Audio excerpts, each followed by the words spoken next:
Assalamualaikum warahmatullahi wabarakatuh.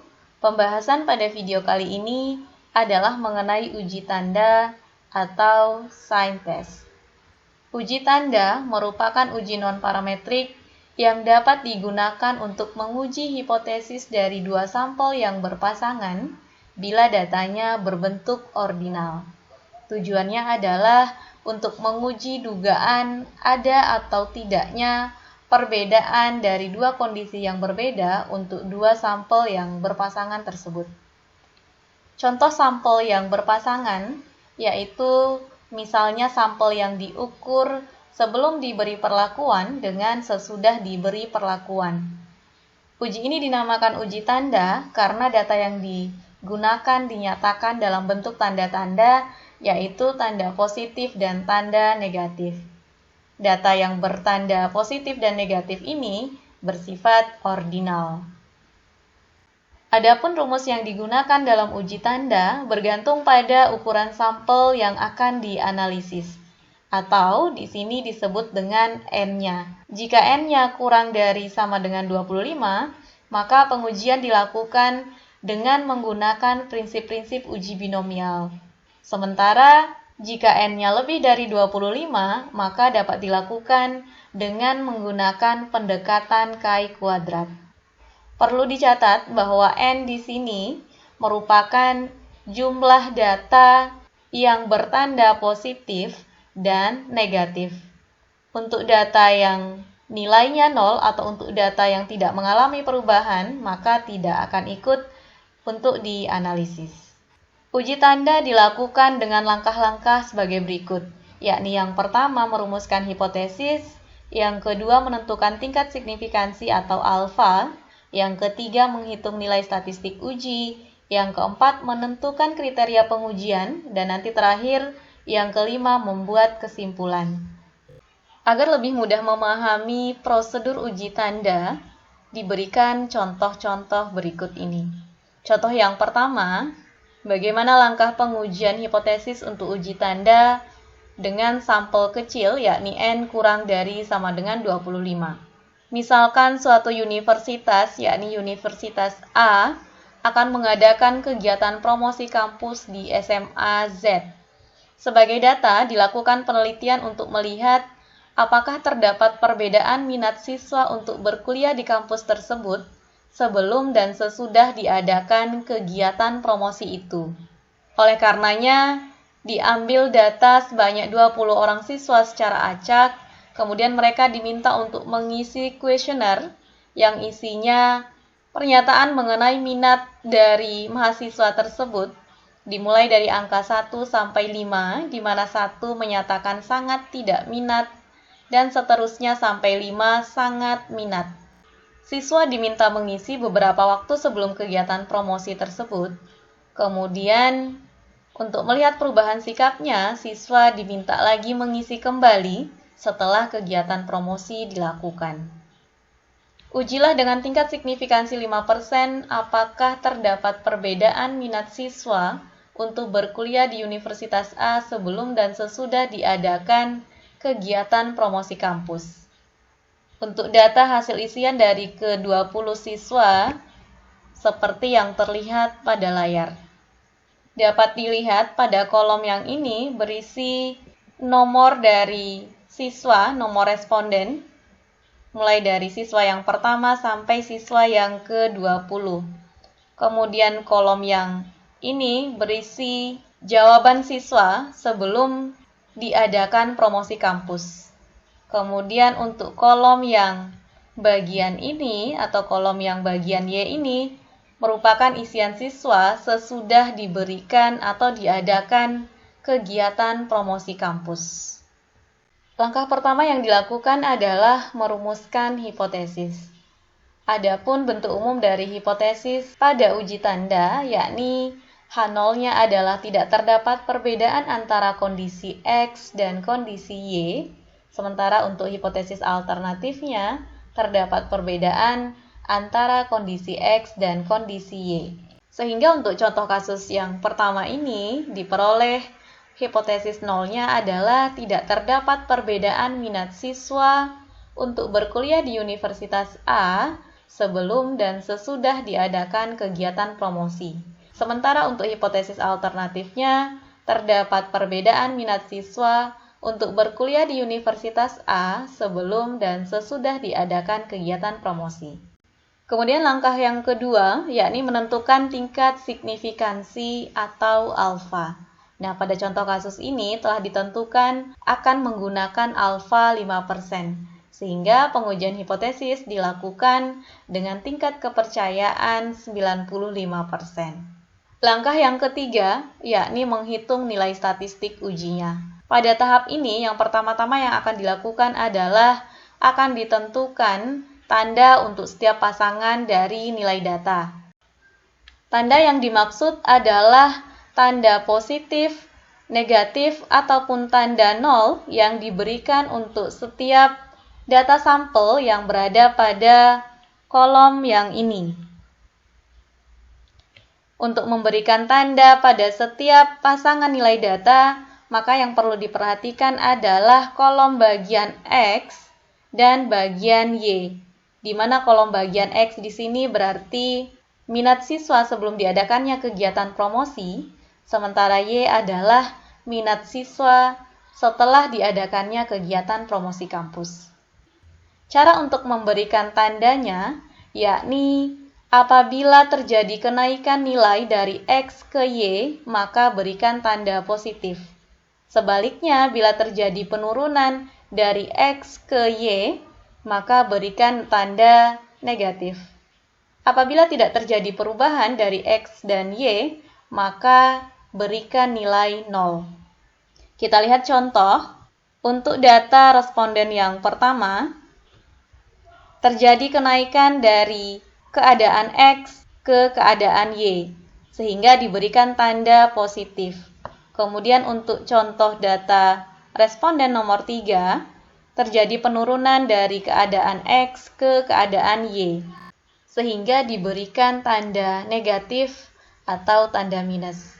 Kemudian untuk responden nomor 12, terlihat tidak terjadi perubahan antara kondisi X dan kondisi Y, sehingga tandanya 0.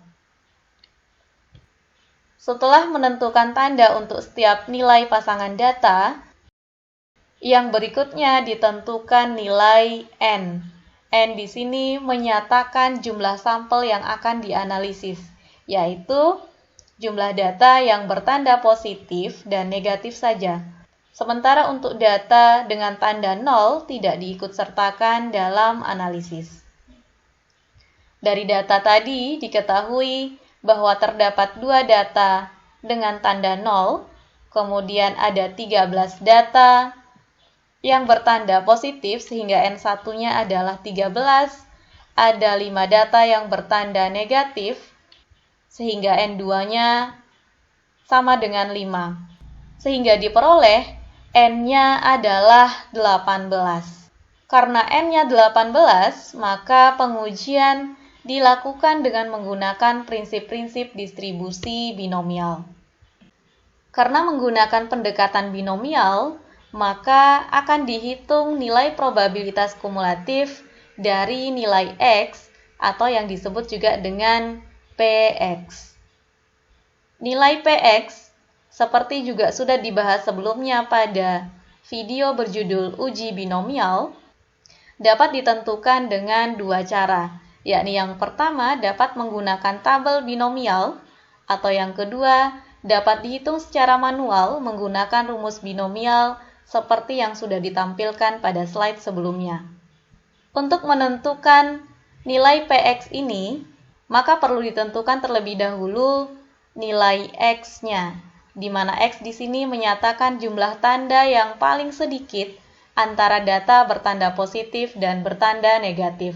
Dari contoh kasus ini, kita ketahui di langkah sebelumnya bahwa data dengan jumlah tanda yang paling sedikit, yakni data bertanda negatif dengan jumlah 5 data. Sehingga diperoleh X-nya adalah 5. Dengan X sama dengan 5 dan N di langkah sebelumnya telah kita ketahui yakni sama dengan 18, maka diperoleh nilai probabilitas kumulatif dari nilai X atau PX-nya adalah 0,048. Langkah berikutnya adalah langkah keempat, menentukan kriteria pengujian. Karena uji tanda dengan pendekatan binomial, pada contoh kasus ini menggunakan uji dua pihak, maka kriteria pengujiannya tolak H0 jika 2 kali Px kurang dari sama dengan alfa. Diketahui Px tadi adalah 0,048, sehingga 2 kali Px-nya adalah 0,096. Dan alfa adalah 0,05, sehingga 2px yakni 0,096 diketahui lebih dari alfa 0,05, sehingga H0 gagal ditolak. Setelah membandingkan nilai px dan nilai alfa, diperoleh keputusan H0 gagal ditolak, atau yang berarti H0-nya diterima. Sehingga kesimpulannya, dengan tingkat signifikansi 5% atau tingkat kepercayaan 95%, dan dengan data sampel yang ada, disimpulkan bahwa tidak terdapat cukup bukti untuk menyatakan terdapat perbedaan minat siswa untuk berkuliah di Universitas A sebelum dan sesudah diadakan kegiatan promosi kampus.